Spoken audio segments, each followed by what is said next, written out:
Well, as the year comes to a close, what were some of the key global issues of 2017? One was the Democratic People's Republic of Korea. For an expert assessment of what we might expect in 2018, we spoke to Paolo Von Schirach. He's the president of the research group Global Policy Institute.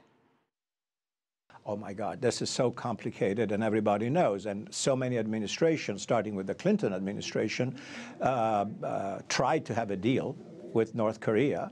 And in fact, the Clinton administration thought it had one. Then, of course, it didn't happen. And then each and every other administration, Democrats and Republicans, tried to engage and failed.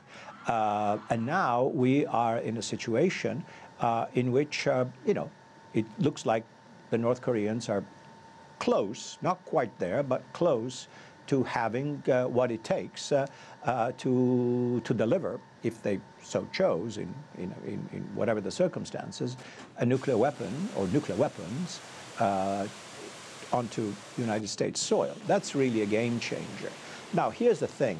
What can America do? I think our options are extremely limited. I don't think that attacking North Korea is it is an option, of course, theoretically, but I'm not sure that it would fly. I mean, I hope that Trump's advisors would be adamant, telling him, Mr. President, don't do this, in particular because of the repercussions, not just on the peninsula, but with China, and to a lesser extent Russia, which is also a neighbor of North Korea. In my mind, but this is no short-term solution, and it doesn't really change anything in the immediate term in 2018. Will be massive investment on the part of the United States on ballistic missile defense.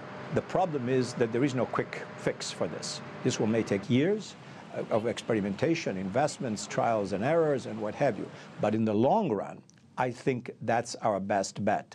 I don't see how North Korea, having spent so much money in achieving what they call their own, nuclear deterrent, are going to give it up under any circumstances. Can China strangle North Korea economically and force them to change course? I think it's a possibility, but again, I don't see that happening. I see China, as they're doing, tightening, the screws and making the life more difficult for North Korea. But we also know that Russia, from the back door, is supplying all kinds of things to North Korea. This missile that the latest one, the ICBM, looks pretty much an old Soviet missile. How did it get there? These are a lot of unknowns here. So I think managing this complicated situation will require a great deal of skill. I pray that this will not be allowed to escalate to anything worse than what we have now.